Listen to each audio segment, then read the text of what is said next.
سبحان الله رب العرش العظيم الحمد لله رب العالمين. وقد قال الله تعالى في القرآن العظيم والفرقان المجيد: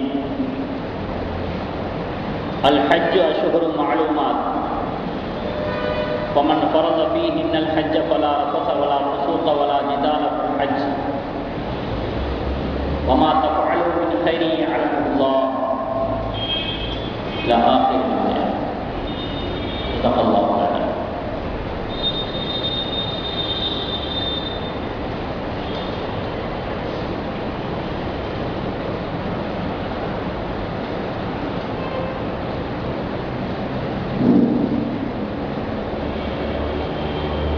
நிறையுடைய வாழ்வழித்து நெடுநிலத்தை காப்பதற்கு மறைநிலைத்த இறைவனுக்கே மாபெரும் புகழனைத்தும் சத்திய தூதராம் நபிகள் நாயகம் ஸல்லல்லாஹு அலைஹி வஸல்லம் அவர்களின் மீதும் அவர்களின் வழிபார்ந்த சத்திய சஹாபா பெருமக்கள் மீதும் ஏனைய அனைத்து நல்லடியார்களின் மீதும் ஏக வல்லோனின் சாந்தியும் சமாதானமும் என்றென்றும் வென்று நிலவட்டமாக. கண்ணியத்திற்குரிய இஸ்லாமிய பெரியோர்களே, சகோதரிகளே, அல்லாஹ்வின் நல்லடியார்களே,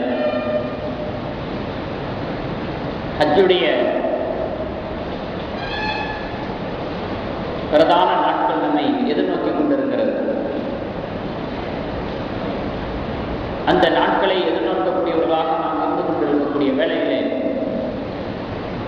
ஹஜ்ஜி என்கிற புனிதமான கடமையை பற்றிய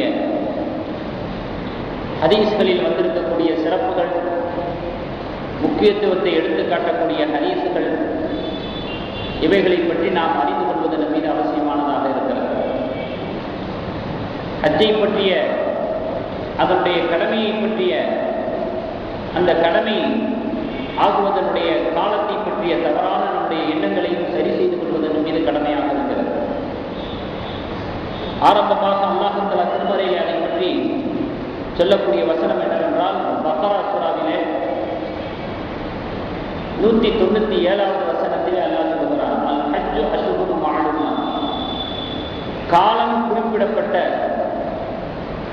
மாதங்களை கொண்டது ஹஜ் என்பதாக நான் சொல்லி காட்டுகிறான். ஃபமன் ஃபரத ஃபீஹின்னல் ஹஜ்ஜ, அப்படிப்பட்ட புனித கடமையான அந்த ஹஜ்ஜை யார் தன் மீது கடமையாக்கி கொண்டாரோ, ஹஜ்ஜினுடைய சமயத்திலே ரஃபத, உடலுறவு போன்ற காரியங்களிலே ஈடுபடக்கூடாது.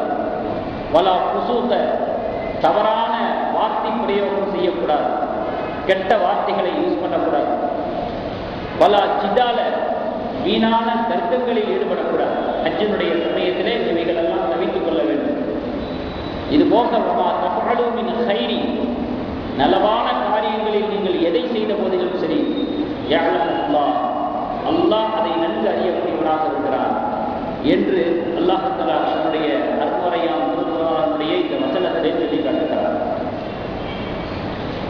ஹஜ் குர்ஆனின் மூலமாக பிறப்பிக்கப்பட்ட ஒரு கட்டளை, அல்லாஹ்வுடைய வேதத்தின் மூலமாக நமக்கு வந்திருக்கக்கூடிய ஒரு ஏவல். அப்படிப்பட்ட ஹஜ் நம்முடைய வாழ்க்கையிலே எப்படிப்பட்ட கண்ணோட்டத்தில் இருக்கிறது என்பதை நாம் கவனிக்க கடமைப்பட்டிருக்கிறோம்.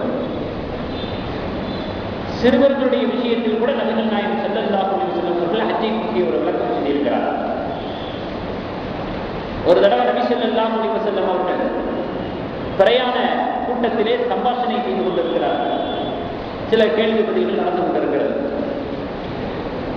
அறிமுக உரைகள் நடந்து கொண்டிருக்கிறது. சுருக்கமாக சொல்ல வேண்டும் என்று சொன்னால், அந்த சமயத்திலே ஒரு பெண்மணி தன்னிடத்தில் இருக்கக்கூடிய ஒரு சிறுவனை தூக்கி காட்டி,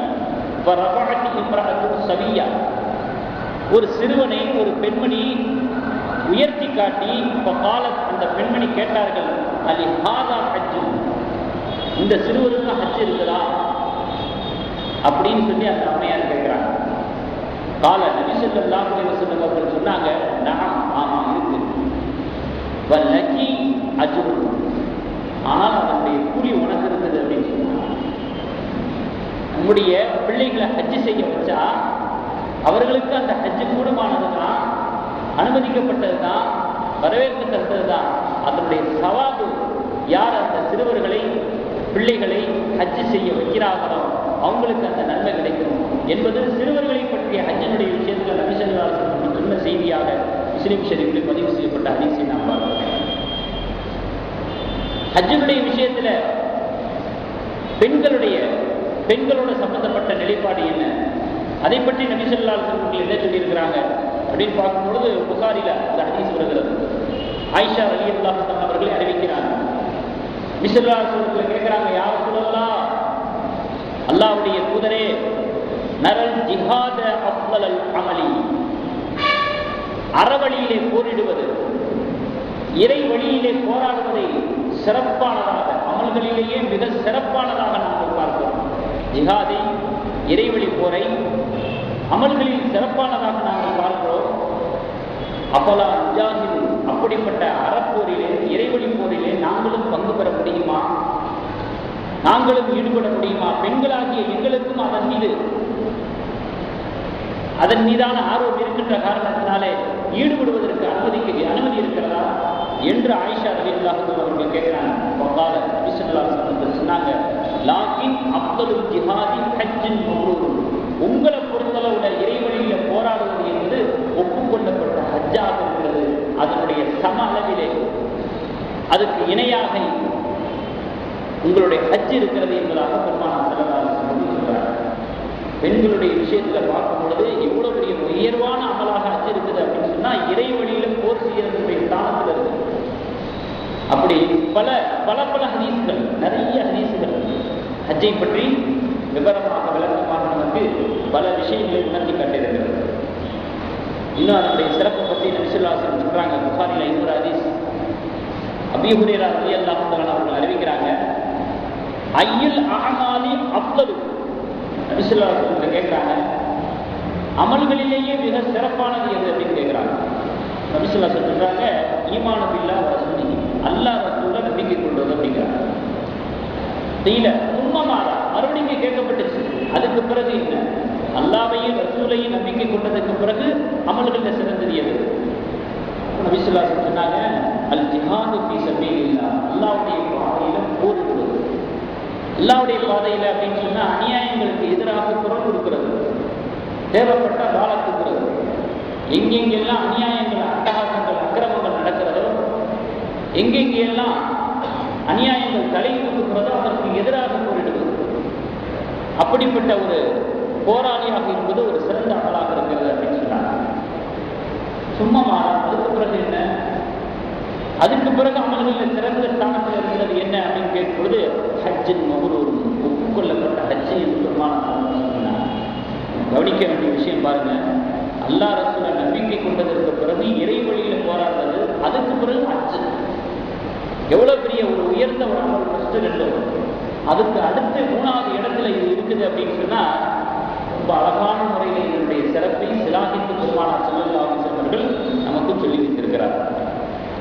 இப்படிப்பட்ட பாக்கியத்தை, இப்படிப்பட்ட ஒரு அருமையான ஒரு இபாதத்தை ஒவ்வொரு முஸ்லீமும் இழந்துடணும் அப்படிங்கிறதுக்காக வேண்டி ஷைத்தான் பல வீதிகளில் குறுக்கீடு செய்கிறான், பல வகையில சூழ்ச்சி செய்கிறான். அவைகளையெல்லாம் முறியடித்து இந்த பாக்கியத்தை நாம் பெறுவது என்பது உண்மையிலேயே இன்றைய காலத்துல அது ஒரு மிகப்பெரிய ஒரு சவாலாகத்தான் இருக்கிறது.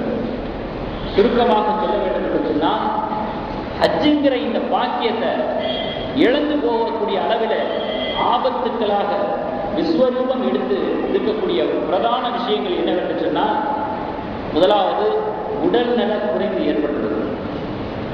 உடல்நல குறைவு ஏற்பட்டால் எப்படி? நீண்ட தூர பிரயாணம், ஹஜ்ஜினுடைய கிரிகைகள் ஏராளமாக இருக்கிறது. மிகப்பெரிய ஒரு குறுக்கீடாக, மிகப்பெரிய ஒரு தடை அறிகுறியாக உடல்நல குறைவு ஏற்பட்டுள்ளோம். ஹஜ்ஜுங்கிற அந்த பாக்கியத்தை பெறுவதை, அதற்கு இழப்பை ஏற்படுத்தக்கூடிய ஆபத்து எடுத்துக்கிட்டோம்னா 3 ஆபத்துகள். அதுல முதலாவது ஆபத்து உடல்நல குறைவு. இரண்டாவது, பொருள் பணங்கள் கரைந்து போய்விடுவது. நம்ம இடத்துல இருக்கக்கூடிய, சேகரித்து வைத்திருக்கக்கூடிய, சேமிப்பாக இருக்கக்கூடிய பண காசுகள் எல்லாம் நிரந்தரமாக என்றைக்கு வேண்டுமானாலும் நம்ம கையை விட்டு போயிடலாம், நம்முடைய உரிமையை விட்டு போயிடலாம். பணம், பொருள் கரைந்து போய்விடுவது. இதுவும் மிகப்பெரிய ஒரு குறுக்கீடு, ஒரு ஆபத்து. ஹஜ்ஜுங்கிற கடமையை நிறைவேற்ற முடியாமல் போறது. மூணாவது, ஆயுள் பாக்கியம் முடிந்து விடுவது. நம்முடைய ஜீவியம் நின்று போய்விடுவது, இறந்து போயிடணும், மரணமாயிடும். எப்படி செய்ய முடியும்? ஆக இவ்வளவு சிலாகித்து சிறப்பித்து சொல்லப்பட்ட உயரிய விவாதத்தான இந்த ஹஜ்ஜுங்கிற அந்த பாக்கியத்தை இழப்பதற்கு இவ்வளவு பெரிய ஒரு ஆபத்துகளும் குறுக்கீடுகளும் நமக்கு இருந்து கொண்டிருக்கிறது என்பதை நாம் நினைவு கொள்ள வேண்டும். முன்னாடி உள்ள காலங்கள்லாம் மூத்தவர்களிடத்துல, முதியோர்களிடத்துல, பெரியவர்களிடத்துல தான் பண காசுகள் குறவும். அவங்களிடத்துல தான் காசு பணத்தை பார்க்க முடியும். இன்றைய காலத்துல நவீனமான இன்றைய வணிக சிந்தனை தாராளமயமாகி போன இன்றைய காலத்துல காசு பணங்கள் எல்லாரிடத்துலையும் குறைய ஆரம்பிச்சு. எல்கேஜி படிக்கிற பிள்ளை கூட செலவுக்கு 5 ரூபா கேட்குது, 10 ரூபா கேட்குது. எல்லாருடைய கையிலையுமே ஒரு இலகுவான முறையில பணப்புழக்கம் ஏற்பட்டு போச்சு. இளைஞர்களிடத்துல தாராளமாக புழங்குது. இப்படி இருக்கக்கூடிய சூழ்நிலையில இளைஞர்கள் தன்னிடத்தில் இருக்கக்கூடிய பண காசுகளை ஹலாலான விஷயத்துக்கு பயன்படுத்துறாங்க, ஹராமான விஷயத்துக்கு பயன்படுத்துறாங்க, ஆகுமான விஷயத்துக்கும் பயன்படுத்துறாங்க, ஆகாத விஷயத்துக்கும் பயன்படுத்துறாங்க. தர்மமான காரியங்களுக்கு குடும்பத்தை செய்யறாங்க, தவறான செயல்களுக்கு செலவு பண்ணத்தை செய்யறாங்க. இப்படியெல்லாம் பணப்புழக்கத்துல பல காரணங்களுக்காக செலவு செய்யப்படக்கூடிய ஒரு சூழ்நிலையில அவர்களுக்குள் ஏற்பட்டிருக்கக்கூடிய ஒரு ஆரம்ப விடுதியில ஹஜ்ஜுக்கு போகலாம் அப்படிங்கிற ஒரு சிந்தனையில அந்த செய்தி, அந்த விஷயத்தை பெரியவர்களுக்கு வைக்கும் பொழுது இப்ப இருக்கக்கூடிய பெரியவர்கள் ஹஜ்ஜை பற்றி எப்படி தவறா வழங்கி வச்சிருக்காங்கன்னா, ஹஜ்ஜு இளமை காலத்துல செய்யறதுல, கடைசி கட்டத்துல செய்யறது, கடைசி காலங்களில் செய்யறது. இந்த இளைஞர்கள் கூட எத்தனையோ விஷயங்களுக்கெல்லாம் அனுமதி கட்டு நிற்கிறது இல்லை. அவங்க இஷ்டத்துக்கு தான் செலவு பண்றாங்க, அவங்க இஷ்டத்துக்கு தான் நடப்பாங்க. ஹஜ்ஜனுடைய விஷயத்துக்கு மட்டும்தான் வீட்டில் இருக்கக்கூடிய மூத்தவர்கிட்ட அனுமதி கேட்பாங்க, நான் ஹஜ்ஜு போகலான்னு இருக்கேன். உடனே அவங்க இது இப்ப செய்ய வேண்டிய விஷயம் இல்லையே, இன்னும் எவ்வளவோ கடமைகள் இருக்குது அப்படின்னு சிந்தனை திருப்பல் ஏற்படுத்துவாங்க. எப்படி சிந்தனை திருப்பல்? பலவிதமான காரணங்களை நியாயமாக கற்பித்துக் கொடுப்பான் ஷைத்தான். என்னென்னலாம் சொல்லுவாங்க. அவர் கூட பிறந்தவர்களுக்கு குமர் இருக்கிறதெல்லாம் சொல்லுவாங்க. என்னப்பா இப்பவே ஹஜ்ஜுக்கு போறேங்கிற, கூட பிறந்தவங்களுக்கெல்லாம் எவ்வளவு குமர் இருக்குது, அவங்க எல்லாம் கட்டி.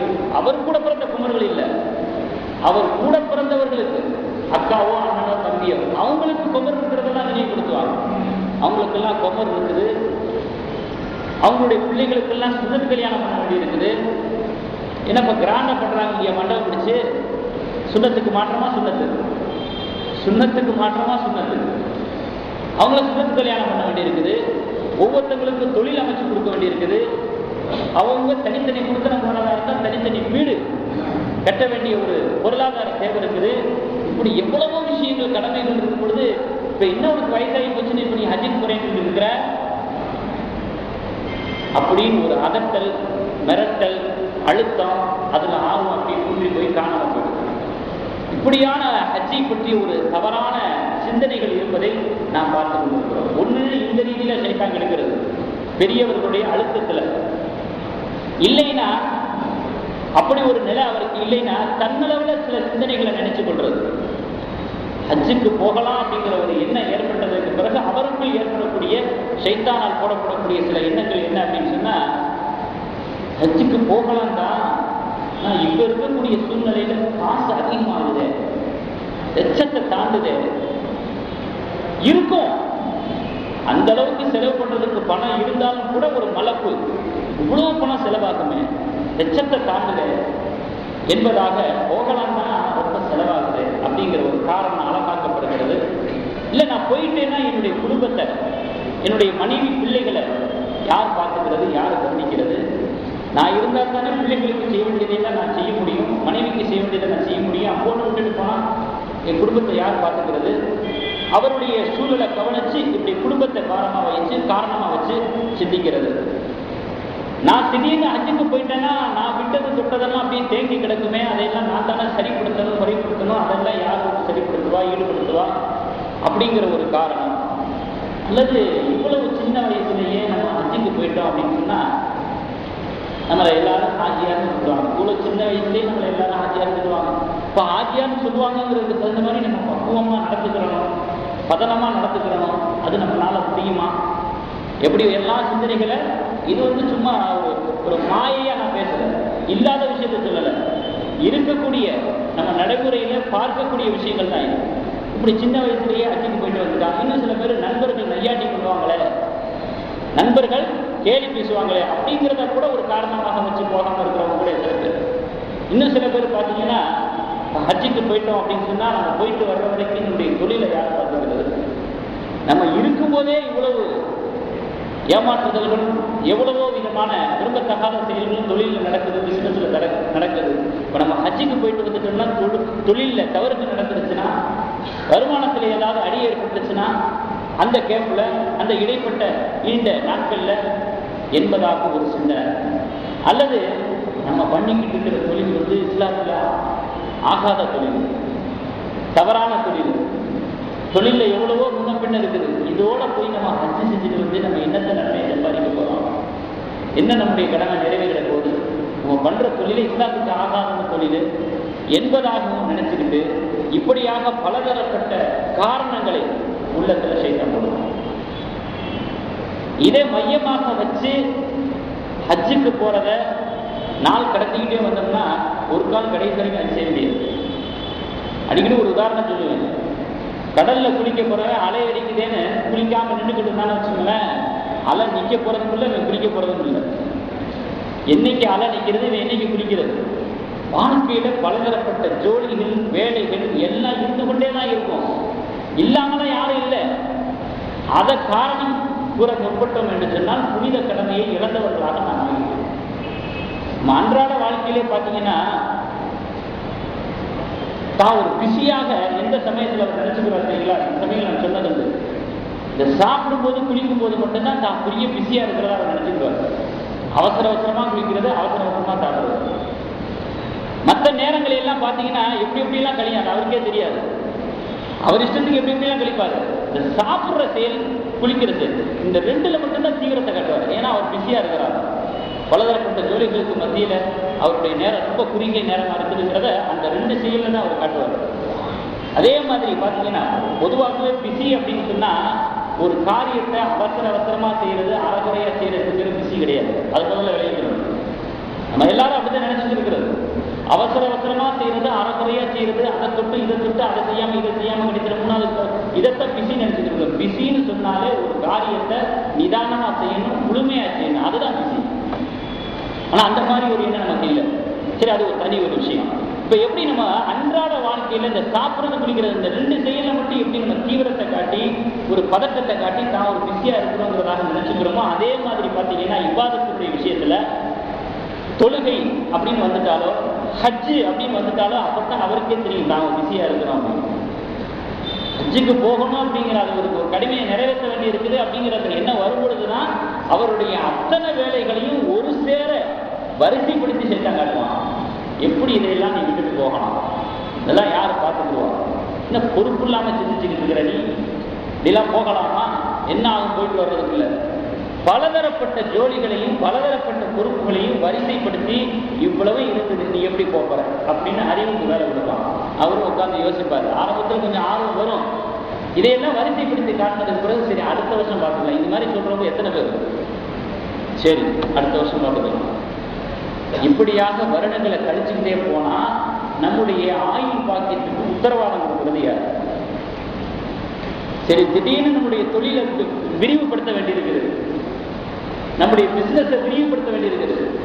வேற ஒரு ஊரிலோ அல்லது வேறொரு மாநிலத்திலேயோ அல்லது வேறொரு நாட்டிலேயோ இன்னொரு கம்பெனி, இன்னொரு தொழில் ஆரம்பிக்க வேண்டியிருக்குது.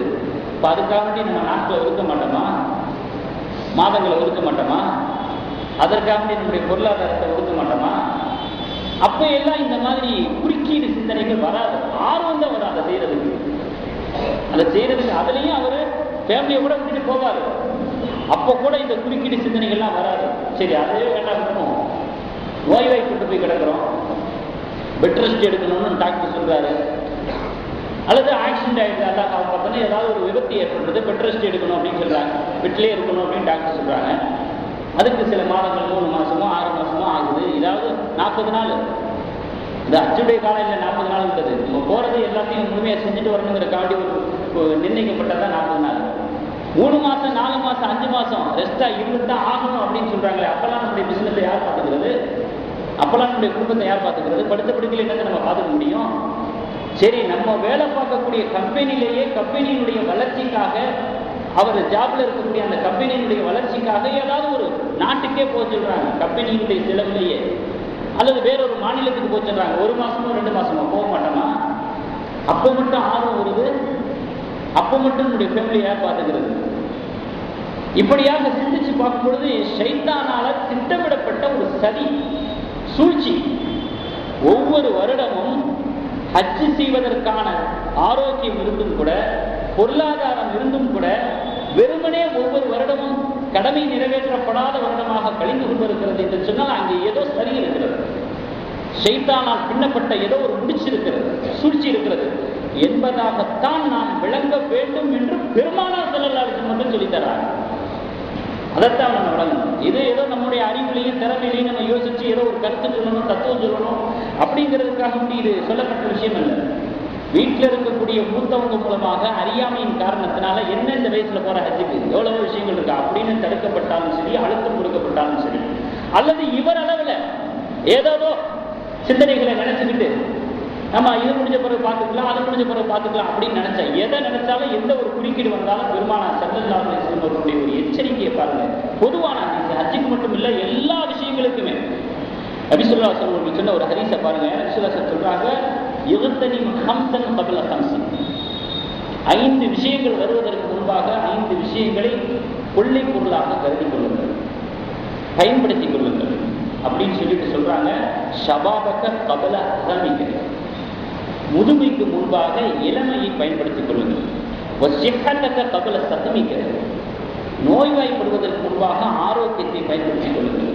வகினாஅக கபல ஃபக்ரிக, வறுமைக்கு முன்பாக வசதியை பயன்படுத்திக் கொள்ளுங்கள். வஃபராகக கபல சுகலிக, வேலை பழு வருவதற்கு முன்பாக, வேலை ஜோலிகள்லாம் வருவதற்கு முன்பாக உங்களுடைய ஓய்வை பயன்படுத்திக் கொள்ளுங்கள். வஹயாதக கபல மௌதிக, மரணத்திற்கு முன்பாக ஜீவியத்தை பயன்படுத்திக் கொள்ளுங்கள். மறுபடியும் எடுத்து வர முடியாது. நம்ம இப்ப மிஸ் பண்ணிட்டோம்னா மௌத்து வருவதற்கு முன்பாக, மரணம் வருவதற்கு முன்பாக வாழ்க்கையில ஒரு தடவை கண்டிப்பாக செய்தே ஆக வேண்டும் என்ற கடமையை உப்பு சப்பில்லாத காரணங்களுக்காக தள்ளி போட்டு கடைசி வரைக்கும் செய்ய முடியாம மறந்துட்டோம்னா அதை செய்யறதுக்கு நம்ம மறுபிறவி எடுத்து வர முடியாது. போனது போனதுதான், இழந்தது இழந்ததுதான். அந்த புண்ணிய காரியத்திற்கு சம்பந்தம் இல்லாதவர்களுடைய லிஸ்டில் நம்ம வந்துடுவோம் மறுபடியும். இப்ப இந்த 5 விஷயங்களை குறிப்பிடுறாங்க பெருமானார் ஸல்லல்லாஹு அலைஹி வஸல்லம். அதுல வருது வயோதிகத்திற்கு முன்பாக வாலிபத்தை பயன்படுத்தி, ஹஜ்ஜு செய்யற காலங்கள்ல வாலிப பருவத்துல, இளமை காலத்துல, உடல் ஆரோக்கியமா இருக்கக்கூடிய அந்த கட்டத்துல, வசதி வாய்ப்பா இருக்கக்கூடிய அந்த கட்டத்துல நம்ம பயன்படுத்திக்கலைன்னா அந்த வசதி வாய்ப்புக்கு யார் உத்தரவாதம் தர முடியும்? அந்த ஆரோக்கியத்துக்கு யார் உத்தரவாதம் தர முடியும்? அந்த ஆயுள் பாக்கியத்துக்கு யார் உத்தரவாதம் தர முடியும்? யாருடைய உத்தரவாதத்தில் அவ்வளவு அசட்டு துணிச்சலா பிறகு பார்த்துக்கலாம் நம்ம இருக்கிறோம்? எவ்வளவு எச்சரிக்கைகள் இருக்கு பாருங்க. பெருமானார் ஸல்லல்லாஹு அழகா சொன்னாங்க, 5 விஷயங்கள் வருவதற்கு முன்பாக 5 விஷயங்களை நீங்கள் கனிமத்தாக கருதி கொள்ளுங்கள், பாக்கியமாக கருதி கொள்ளுங்கள். இளமை கால ஹஜ்ஜுக்கும் முதுமை கால ஹஜ்ஜுக்கும் நிறைய வேறுபாடு இருக்கிறது, வித்தியாசம் இருக்கிறது. 2 பேரும் செய்வது ஹஜ்ஜு தான், ஆனா அதனுடைய அந்த துளிர்வுல நிறைய வித்தியாசம் இருக்கிறது. ஏன்னா சில சமயங்களில் சங்கடங்கள் ஏற்படும். இங்கே கூட்ட நெரிசலாக எல்லாரும் வந்து குவியக்கூடிய காரணத்தினால கூட்ட நெரிசலால் சில சங்கடங்கள் ஏற்படும். இளமை காலத்துல சமாளிச்சிடலாம், முதுமை காலத்துல அந்த சங்கடங்களை சகிச்சுக்கிறதுக்கு ஒரு பக்குவம் வேணும், ஈமானிய பக்குவம் வேணும். அந்த சங்கடங்களை சகிச்சு அதுல இன்பம் காணணும். அந்த பக்குவம் இருக்குமா எல்லாருக்கும்? பக்குவம் இல்லாத பட்சத்துல குழம்பு ஆரம்பிச்சுடுவார். ஒரு விதமான மன வெறுப்பு வாடை ஏற்பட்டுச்சுன்னா ஹஜ்ஜினுடைய நிறைய நன்மைகளை பூரா அதை சுருக்கிடும், உறிஞ்சிடும். A to Z 100க்கு 100 கிடைக்க வேண்டிய நன்மைகளை பூரா ஒரு குறைக்க ஆரம்பிச்சிடும். ஏன்னா ஒரு மன பொறுமலோட செய்வார். இவ்வளவு சங்கடமா இருக்கு, கஷ்டமா இருக்கு, அதுல இன்பம் காணக்கூடிய அளவுல மனசு பக்குவமா இருக்குதா? பிரச்சனை இல்லை. பக்குவம் இல்லாத உள்ளமாக இருந்து வயோதிகமான ஒரு நிலையிலே இருந்துகிட்டு பலகீனத்தோட ஆரோக்கியம் சரியில்லாத நேரத்தில் அவர் அதை போய் செய்யும் பொழுது அதில் இருக்கக்கூடிய ஒவ்வொரு கஷ்டமும் அவருக்கு பாரமா தெரிஞ்சு புலம்ப ஆரம்பிச்சிருவார். இபாதத்துங்கிறது ரசிச்சு ருசிச்சு செய்ய வேண்டியது, போற போக்கில் செய்யறது இல்லை. போனா போயிட்டு போகுது அப்படின்னு செய்யறது இல்லை. போனா போயிட்டு போகுதுன்னு தாடி வச்சுக்கிறது, போனா போயிட்டு போகுதுன்னு சொல்லுகிறது, போனா போயிட்டு போகுதுன்னு தர்மம் பண்றது, அப்படிப்பட்ட ஒரு விஷயம் அல்ல இபாதத்துங்கிறது.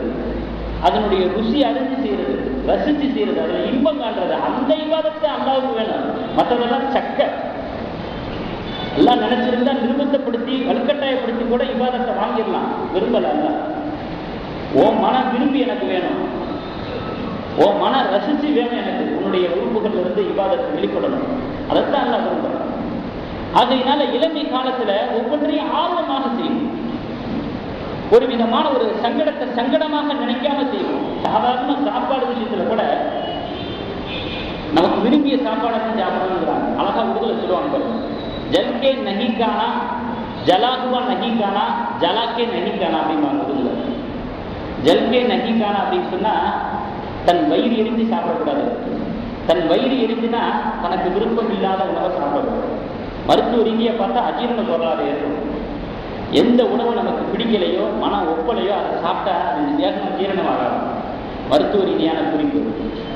ஜல்கே நகிக்கானா தனக்கு விருப்பம் இல்லாத உணவை சாப்பிடக்கூடாது. ஜலாகுவா நகிக்கானா தெரிஞ்சு போன உணவையும் சாப்பிடக்கூடாது. ஜலாக்கே நகிக்கானா பிறர் வயிறு எரிய சாப்பிடக்கூடாது. அடுத்தவங்க பொருளை சாப்பிடக்கூடாது. அடுத்தவங்களை வயிறு எரிய வச்சு சாப்பிடக்கூடாது. சாதாரண சாப்பாடு விஷயத்திலே கூட இது எல்லாத்துக்குமே ஹதீஸ் இருக்கு. ஃபர்ஸ்ட் ஆரம்பமா சொன்னது மருத்துவத்தோட சம்பந்தப்பட்டது. மூணாவது விஷயத்தை விளங்குறதுக்கு ஆன்மீக நம்பிக்கை வேணும். பிறர் வயிறேறிய சாப்பிடக்கூடாது, ஒட்டாது. அதுக்கு கொஞ்சம் இறை சிந்தனை வேணும், இறை நம்பிக்கை வேணும். சரி, ஒரு சாதாரண சாப்பாடு விஷயத்திலேயே மனம் ஒப்பாம, மனம் விரும்பாம, மன ஈடுபாடு இல்லாம அந்த சாப்பாடை சாப்பிடும் பொழுது உள்ள போய் வேலை செய்ய மாட்டேங்குதுன்னா இபாதத்து எப்படி வேலை செய்யும்? மறுமையில அவ்வளவு பெரிய சொர்க்கத்தை தரக்கூடியது, அவ்வளவு பெரிய சவாப தரஜாவை தரக்கூடியது. அதனால முதுமை காலத்துல, வயசான காலத்துல, பிற்காலத்துல பார்த்துக்கலாம் நீங்க ஒரு தள்ளி போட்டு அங்கே போய் உட்காந்து குழம்பிக்கிட்டு இருக்கு. இவ்வளவு கஷ்டமா இருக்கு. வெப்ப காலத்துல ஏசியும் ஒத்துக்க மாட்டேங்குது, ஃபேனும் ஒத்துக்க மாட்டேங்குது. படியில ஏறவும் முடியவில்லை, லிப்ட்ல கால் வைக்கிறதுக்கு பயமாவும் இருக்குது. அவ்வளவு காசு செலவழிச்சு போய் கௌபத்துல்லாவுக்கு பக்கத்துல போக முடியல, கௌபத்துல்லாவுக்கு பக்கத்துல தன்னுடைய கால் தடத்தை பதிக்க முடியல. வயோதிகத்தின் காரணத்தினால, பலகீனமாகிட்ட காரணத்தினால, ஆரோக்கியம் போயிட்ட காரணத்தினால, அல்லது மலஞ்சலம் வரதை அடக்கக்கூடிய திறன் போயிடும் கடைசி காலத்துல, முதுமை காலத்தில். அதனால் ஏற்படக்கூடிய சிரமங்கள். மதினாவுக்கு போக வேண்டிய ஒரு சூழ்நிலை இருக்கும் பொழுது இந்த சங்கடங்களை எல்லாம் பார்த்துட்டு அவர் பின்னடிக்க ஆரம்பிச்சிருவார். மதினாவுக்கு போகணுமா, அதை ஒரு பாரமாக நினைக்கக்கூடிய ஒரு சூழ்நிலை. இப்படிப்பட்ட பலவிதமான முணுமுணுப்புகள், ஏக்கங்கள், பலவிதமான விஷயங்களை கொண்டு இந்த ஹஜ்ஜினுடைய சவாபத்தை அப்படியே குறைக்க ஆரம்பிச்சு. அதனால கடமை நிறைவேறிடும். நான் இளமை காலத்துல ஒவ்வொன்றையும் ஆர்வமா செய்வார். மற்றவங்க செய்யறதை பார்த்துட்டு ஒரு ஏற்குவார். ஒரு 10 வருஷத்துக்கு முன்னாடி வந்திருக்க கூடாதா, ஒரு 15 வருஷத்துக்கு முன்னாடி வந்திருக்க கூடாதா, இன்னும் நல்லா ரொம்ப ஆர்வமா செய்யலாமே. இப்படி போயிட்டனே எல்லாம் சொல்றாங்க. மறுமையில யாழைத்தனையும் குஞ்சு துராபா, மறுமையில நம்முடைய வாழ்க்கையினுடைய காலங்களை எல்லாம் நினைச்சு வருவோம். எவ்வளவு வருஷத்தை அல்லா கொடுத்தான், அதுல பூரா நான் வாய்ப்பை பயன்படுத்தாம விட்டுட்டேனேன்னு மறுமையில எழுத சொல்ற மாதிரி. அப்போ அந்த ஹஜ்ஜில் வரக்கூடிய சில சங்கடங்களை பார்த்துட்டு இளமை காலத்திலே வந்திருக்கலாமே, வாலிப காலத்திலே வந்திருக்கலாமே, ஆரோக்கியத்திலே வந்திருக்கலாமே அப்படின்னு இயங்கக்கூடிய ஒரு சூழ்நிலை ஏற்படுகிற பொழுது இளமை கால ஹஜ்ஜுக்கு முதுமை கால ஹஜ்ஜுக்கு நிறைய வித்தியாசம் இருக்கு. ஆனா ஷரியத்துல அனுமதி இருக்கிறது. இது பாரமாக கருதி அவாய்ட் பண்றதுக்கு இதை சொல்லலை. அந்த இருக்கிற வாய்ப்புகளை பயன்படுத்தாம தள்ளி போட்டுக் கொண்டே போக வேண்டாம் என்பதற்காக அந்த ஒரு நினைவுக்காக தான் சொல்லப்படுது. அது மட்டும் இல்லாம முதுமை காலத்துல ஹஜ்ஜி செய்யும் பொழுது சிலருக்கு அது மற்றவங்களுக்கு அதனுடைய கஷ்டங்கள் தாவ ஆரம்பிச்சது. அறவே அவர் போக முடியாத ஒரு சூழ்நிலையில பதிலி ஹஜ்ஜி செய்யணும். அப்போ இவர் செய்ய வேண்டிய ஒரு சுமையை இன்னொருத்தட்ட இறக்க வேண்டியிருக்குது. அல்லது அங்கே தவாப் செய்யறதுக்கு அவரால் வர முடியல, வீல் சேர்ல தான் தள்ளி போகணும். அந்த வீல் சேர்க்காரன் தள்ளி வர பார்த்தா நம்ம தான் ஒதுங்கணும். அவன் ஒதுங்கிட்ட அவன் ஓரம் பார்த்து நல்ல பண்ணான். பிறருடைய கால்களை பதம் பார்க்கக்கூடிய ஒரு சூழ்நிலை ஏற்படுறது. பஸ்ஸில் போகும்பொழுது வயசானவங்களுக்கு சீட்டு கொடுங்க அப்படிமா. பஸ் என்ன போர் வரைக்கும் பூத்தமலை வரைக்கும் போகும், பல மணி நேரம் போகும். எவ்வளோ நேரத்துக்கு தான் வயசானவங்களுக்கு இடம் கொடுத்து நின்று இருக்க முடியும்? இப்படி அந்த கஷ்டம் அவரிடமிருந்து தாண்டி மற்றவர்களையும் பாயக்கூடியதாக இருக்குது.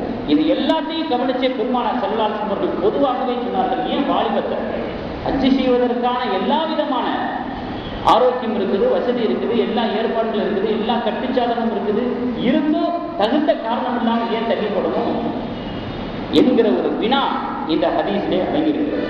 அதே நேரத்தில் சிறப்புகளையும் பெருமானார் ஸல்லல்லாஹு அலைஹி வஸல்லம் அழகாக சொல்லியிருக்கிறாங்க. அல் ஹஜ்ஜு, ஹஜ்ஜி என்பது யஜ்அலுல் ஜுவாரிஹி இஸ்ஸன் ஃபித் துன்யா வல் ஆகிரா, உண்மையிலேயும் மறுமையிலேயும் நிச்சயமாக ஒரு ஹாஜிக்கு மரியாதையை தான் தரும், கண்ணியத்தை தான் தரும், அவருக்குரிய மதிப்பை தான் அது தரும். வஜஅலஹு தம்ஹீதன் லிஅஸ்பாபி ரிஸ்கி, அவருடைய உணவு விஸ்தீர்ணத்திற்கு ஹஜ்ஜு காரணமாக இருக்கிறது. அபுவாபில் கைரி அனைத்து நலமான வாயில்களையும் திறக்குகிறது. நல்ல காரியங்களை செய்வதற்கான வாசல் திறக்கப்படுகிறது, கதவு திறக்கப்படுகிறது. பகுதி ரூபி வறுமை மற்றும் பாவங்களை அழிக்கக்கூடியதாக போக்கக்கூடியதாக இருக்கிறது ஹஜ் என்பது என்று பெருமானார் ஸல்லல்லாஹு அலைஹி வஸல்லம் அவர்கள் அழகாக சொல்லியிருக்கிறார். இப்படி நிறைய சிறப்பை தாங்கிய ஹதீசுகள் நிறைய இருக்கிற அதே வேளையில ஹஜ்ஜு செய்யாமலேயே நம்ம மரணிச்சிட்டோம், ஹஜ்ஜு செய்யாதவர்களாகவே ஆகிட்டோம், அதற்குரிய கடமை வந்ததுக்கு பிறகும் அப்படிங்கும் பொழுது அதற்கான கண்டனங்கள், எச்சரிக்கைகள் இவ்வளவு ஹதீசுகள்ல வருது. அந்த ஹதீசுகளுடைய எச்சரிக்கைக்கு நம்ம ஆளாகணுமா? அத்தனை ஹதீசுகளுடைய கண்டனங்களுக்கும் நபி ஸல்லல்லாஹு அலைஹி வஸல்லம் எச்சரிக்கைகளுக்கு ஆளாகிய நபர்களில் ஒருவராக நம்ம ஆகணுமா என்பதை நாம் சிந்தித்து பார்க்க கடமைப்பட்டிருக்கிறோம். அதை உள்ளத்தை அப்படியே நடுநடுங்க வைக்கக்கூடிய ஒரு எச்சரிக்கை ஒன்று இருக்குது. பெருமானார் ஸல்லல்லாஹு அலைஹி வஸல்லம் சொன்ன செய்தி அலி ரலியல்லாஹு அன்ஹு அறிவிக்கிறாங்க, மன் மலக்க ஜாதன் வ ராஹிலத்தன் இலா பைத்தில்லாஹ், ஹஜ்ஜுக்கு போறதுக்கு தேவையான எல்லா ஏற்பாடுகளையும் பெற்றிருக்கிறார், பொருளாதார வசதியை பெற்றிருக்கிறார், தேவையான எல்லா விதமான அனுகூலத்தையும் அடைந்திருக்கிறார். அப்படி இருந்தும் கூட வலம் யஹுஜ்ஜ அவர் ஹஜ்ஜு செய்யலாம். பல அலைஹி யமூத யஹூதியன் அவ் நஸ்ரானியன், அவர் யஹூதியாகவோ நஸ்ரானியாகவோ மரணிக்கட்டும் என்று பெருமானார் ஸல்லல்லாஹு அலைஹி வஸல்லம் சொன்ன இந்த சொல்லை எப்படி நம்ம தாங்கிக்க முடியும்? மறுமையில பாவியா கூட எந்திரிச்சு அல்லாஹ்வுடைய மன்னிப்பு கிடைச்சிடும். பல குற்றங்களை செஞ்சோம், பல தவறுகளை செஞ்சோம், பாவியாக எழுப்பப்படுகிறோம். அந்த பாவங்களை கூட அல்லாஹ் போக்குறதுக்கு ரெடியா இருக்கும். ஒரு யஹூதியா எந்திரிக்கிறத, ஒரு நஸ்ரானியாவா எந்திரிக்கிறத எப்படி நம்மளால ஜீரணிக்க முடிகிறது? பெருமானார் ஸல்லல்லாஹு அலைஹி வஸல்லம் அவர்கள் சொன்ன வார்த்தைகளில் உறங்க விடாமல் செய்யக்கூடிய வார்த்தை. அதனால மற்ற கடமைகள்ல நம்ம கோட்டை விட்டா கூட ஏதோ ஒரு பாவியாக முறையில் எந்திரிப்போம், அல்லாஹ்வுடைய மன்னிப்பு கிடைக்க வாய்ப்பு இருக்கிறது. இந்த கடமையை நிறைவேற்றாமல் இறந்து போகக்கூடிய ஒரு சூழ்நிலை ஏற்பட்டுச்சுன்னா எப்படி ஒரு எச்சரிக்கைக்கும் கண்டனத்திற்கு ஆளாக வேண்டிய ஒரு நிலை ஏற்படுகிறது என்பதை நாம் இறையச்சத்தோடு நினைத்து பார்க்க கடமைப்பட்டிருக்கிறோம், சிந்திக்க கடமைப்பட்டிருக்கிறோம். ஆகையினால் ஹஜ்ஜோட சம்பந்தப்பட்ட ஒவ்வொரு கிரியைகளையும் பாக்கியமாக நினைக்க வேண்டும், புனிதமாக நினைக்க வேண்டும். அதை அடைவதற்கான ஆர்வத்தை உள்ளத்தில் ஏற்படுத்திக் கொள்ள வேண்டும். இப்போ ஹஜ்ஜினுடைய காலம் மிக நெருங்கிவிட்ட காரணத்தினால இனி வரக்கூடிய வருடத்தில் ஆகும். அதற்குரிய ஒரு நியத்தை நாம் அழுத்தமாக உள்ளத்திலே பதிய வைத்துக் கொள்ள வேண்டும். அதில் இருக்கக்கூடிய ஒவ்வொன்றையும் இன்பமாக கருத வேண்டும். காபாவை பார்க்கறது இன்பம் இல்லையா? முதல்ல காபத்துல்லா வாழ்க்கையிலேயே முதல் தடவையாக காபத்துல்லா பார்க்கும்போது ஒருத்தர் என்ன பிரார்த்தனை பண்றாரோ அந்த பிரார்த்தனை எடுத்துக்கொள்ளப்படுது, துஆ எடுத்துக்கொள்ளப்படுது. காபத்துல்லாவை தரிசனம், காபத்துல்லா தரிசனம் பாக்கியமாக கருத வேண்டும். மக்காமே இப்ராஹிம் அலைஹிஸ்ஸலாம் அவர்கள் நின்ற இடம், அந்த மக்காமே இப்ராஹிம் பகுதியில் தொழுகிறத பாக்கியமாக கருத வேண்டும். ஜம்சம் தண்ணீர் தேவையான அளவு குடிக்கிறது, அதை பெரிய பாக்கியமாக நினைக்கணும். சஃபா மருவாக்கு மத்தியில் தொங்கோட்டம் வருவது, சழி செய்கிறது, மினா முஸ்தலிஃபாவில் தங்குறது, ஆதம் அலைஹிஸ்ஸலாம் அவர்களுக்கு மன்னிப்பு கிடைத்த இடம், மன்னிப்பு கேட்ட இடம் அரஃபா, அங்கே தங்கக்கூடிய ஒரு பாக்கியம் நமக்கு கிடைக்கிறத நம்ம பெரிதாக நினைக்கிறது. ஜியாரத் செய்கிறது, மஸ்ஜிது நபவியில தொழுகிறது, ஜன்னத்துல் பக்கீ சஹாபாக்களுடைய கபர்களை ஜியாரத் பண்றது, சுஹதாய உஹதுனுடைய மலையின் கீழ் அடங்கி இருக்கக்கூடிய ஷஹீதான சஹாபாக்களுடைய ஜியாரத்து, துவா எங்கெங்கெல்லாம் கபூலாகும் என்று பெருமானார் ஸல்லல்லாஹு அலைஹி வஸல்லம் சொல்லியிருக்கிறார்களோ அந்த இடத்திலெல்லாம் துவா செய்கிறது. இவைகள்லாம் எவ்வளவு பெரிய ஒரு பாக்கியமாக இருக்கிறது, எவ்வளவு பெரிய கொடுப்பினையாக இருக்கிறது. இதை பற்றிய எண்ணமே இல்லாமல் எப்படி நாம் வாழ்வதற்கு மனம் தயாராக இருக்கிறது என்பது தெரியும். இவ்வளவு பெரிய ஒரு புனிதமான இடம், அதை பற்றிய ஒரு ஏவல் குர்ஆனிலேயே பிறப்பிக்கப்பட்டிருக்கிறது. தவறுவிடும் பட்சத்தில் நபி ஸல்லல்லாஹு அலைஹி வஸல்லம் கண்டன குரல்கள் பதிவு செய்யப்பட்டிருக்கிறது. இப்படியெல்லாம் இருக்கக்கூடிய சூழ்நிலையில அதை பற்றி எண்ணமே இல்லாமல் பிறகு பார்த்துக்கலாம்.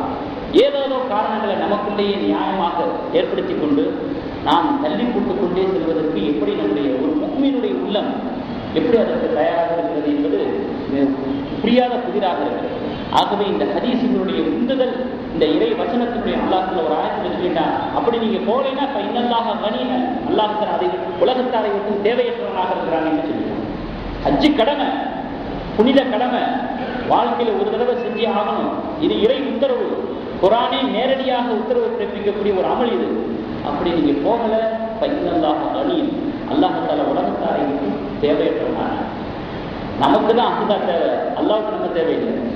உலகத்தில் இருக்கக்கூடிய எந்த ஒன்றை விட்டும் யாரை விட்டும் அல்லாஹ் தேவையற்றவனாக இருக்கிறார்.